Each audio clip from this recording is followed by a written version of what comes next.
John McIntyre was born in 1890 in Davenport, Iowa. John's father was a Methodist minister. When John was 1.5 years old, his father died of pneumonia at the age of 44.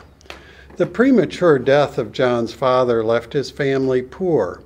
John's mother became a house mother at the girls' dormitory at Cornell College in Iowa. John joked that he was the only boy who grew up in a ladies' dormitory. He witnessed a doctor set another boy's broken arm and ease his pain. It was then that John decided he wanted to become a doctor. He went to Harvard Medical School, graduating in 1916, and when the war broke out, he became a U.S. Army Medical Corps first lieutenant. He arrived in France in September of 1918, but was quickly moved by rail over a 4-day time frame to the Swiss border in northeastern France. The first casualties occurred during a German night raid on October 12th through 13th. 7 Americans were killed, 18 were wounded. He worked 8 hours on and 8 hours off. Dr. McIntyre was appalled at the carnage of war and the waste of human life, later writing of cords of dead bodies. He told of the hardship and pain suffered by the soldiers and of cold and wet weather.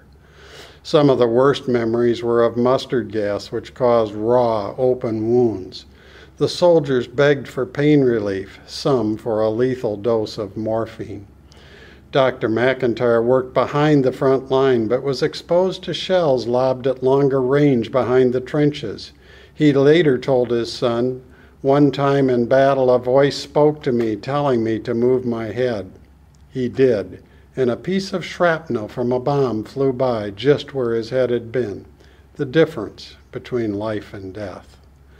On November 11, 1918, the war ended, but John remained in France. A captain, later a major in the reserves, he can be seen in this group photo in Toulouse, France, where he studied at the University of Toulouse until he was discharged in August of 1919. He received his certificate of discharge, which showed his military record.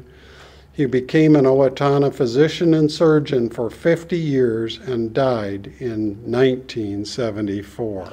This has been a presentation of the Steele County Historical Society, where our mission is preserving and sharing history today for tomorrow.